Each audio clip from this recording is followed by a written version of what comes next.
एक दिन सवेरे सवेरे तौबा करने आ गया। आपने फरमाया क्या हुआ? तो कहने लगा हजरत जी कल एक 15 साल का नौजवान मिला है और मुझे तौबा करा। तो हजरत हबीब अजमी कहने लगे वो कैसे? कहने लगा हजरत जी मैं कल मंडी गया था, मुझे कुछ सामान खरीदना था, तो बगदाद के बाजार से मैंने मछली खरीद ली 10 किलो, बाकी भी सामान तब खुद ले जा नहीं सकता था। तो मजदूर आपको पता है बेचारे आज भी सड़कों पे बैठे, तो मजदूर बैठे थे, तो उनमें एक नौजवान 14-15 साल का, चेहरे पे बड़ी रोशनी। मैंने उसको कहा बेटे मजदूरी करोगे? कहने लगा हुजूर मजदूरी भी करता हूँ, पढ़ाई भी करता हूँ, और जो अल्लाह को मंजूर हो उसकी इबादत भी करता हूँ।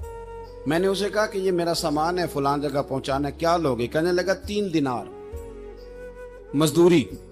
सौदा तय हो गया, उसने सामान उठा लिया। कहते हैं रस्ते में जोहर का वक्त हो गया।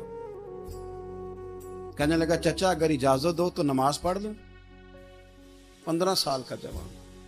कहते मैं रख के ना वहां सामान तो फट्टे पे बैठ गया और नमाज पढ़ने चला गया। बाकी लोग देर से आए, वो बच्चा जल्दी आ गया। मैंने कहा बेटे आप जल्दी आ गए? कहने लगे नफल छोड़ दिए, अब यही ना समझ लें कि काम चोर है, मैं बाद में पढ़ लूंगा। कहते हैं वो दोपहर का वक्त, रमजान भी नहीं था, मैं उस बच्चे को, नौजवान को घर ले गया और मैंने अपनी बीवी से कहा कि बड़ा नेक है, नमाजी है। और रास्ते में ये भी हुआ है कि मैंने उसे एक दफा कहा है कि ये मुझे थोड़ी देर के लिए दे दो, गर्मी बड़ी है, तुम्हें पसीना आ रहा है, मैं उठा लेता हूँ। कहने लगा नहीं चाचा मैं रिस्क हलाल खाता हूँ, अगर आप उठाएंगे तो मैं 3 दिनार मजदूरी पूरी नहीं लूंगा, फिर पैसे कम करूंगा। मैंने तय किया है कि उठाऊंगा। तो कहते हैं मैंने अपनी बीवी को बताया तो बड़ी मुतासिर हुई, कहने लगी दोपहर का खाना पक गया, उसे को रोटी खा ले। रमजान भी नहीं था। कहते मैं बाहर निकला, उसको 3 दिनार थमाए। तो मैंने कहा बेटे एक बात मेरी मानोगे? कहने लगा बताइए। मैंने कहा खाना पकाए खा लो। कहने लगा मैं माफी चाहता हूँ, मैंने रोजा रखा हुआ है। कहते वो कहने लगा मैंने रोजा रखा है। मैं और मुतासिर हो गया। मैंने कहा अब क्या करोगे? कहीं और जाना है? कहने लगा नहीं, मैं जिस दिन 3 दिनार कमा लेता हूँ फिर मैं मजीद लालच नहीं करता, बाकी वक्त या कुरान मजीद पढ़ता रहता हूँ या नबी पाक पे दुरूद शरीफ पढ़ता रहता हूँ।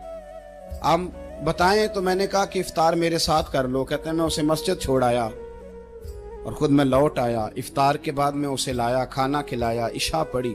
उसका घर दूर था, मैंने ड्राइंग रूम खोल दिया, बैठक खोल दी, वहीं वो सो गया। मेरी 20 साल की माजूर बच्ची कभी चल नहीं सकती थी, कोई तबीब कोई हकीम मैंने छोड़ा नहीं था इसको दिखाया न हो। एक ही बेटी, वो भी माजूर पैदाइशी। उसके कमरे में गए, मियाँ बीवी उसे खाना खिला, बताया बेटे एक नौजवान है बड़ा नेक है हमारे घर में, आज खाना खिला के हम वापस आ गए। आधी रात का वक्त हुआ तो दरवाजे पे दस्तक हुई। बच्ची अपने कमरे में सो रही थी, हम अपने कमरे में, वो बैठक में। घबरा के उठे कि इस वक्त कौन है दरवाजे पे? तो बेटी कहने लगी अब्बा दरवाजा तो खोलना।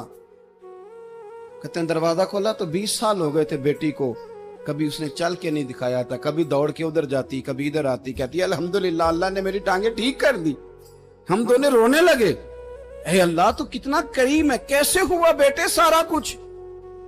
तो बेटी कहने लगी अब्बा आपने कहा था ना कि नेक नौजवान आया है, तो मेरे दिल में ख्याल आया अल्लाह अगर वाकई नेक है तो उसके सदके मुझे शिफा ही दे दे। कहने लगी अभी मेरी दुआ भी पूरी नहीं हुई तो रब करीम ने फजल किया है और मुझे शिफा अता कर दी। कहते हम दौड़ के उसके कमरे में गए और जब हमने हाथ रखा तो दरवाजा पहले से खुला था।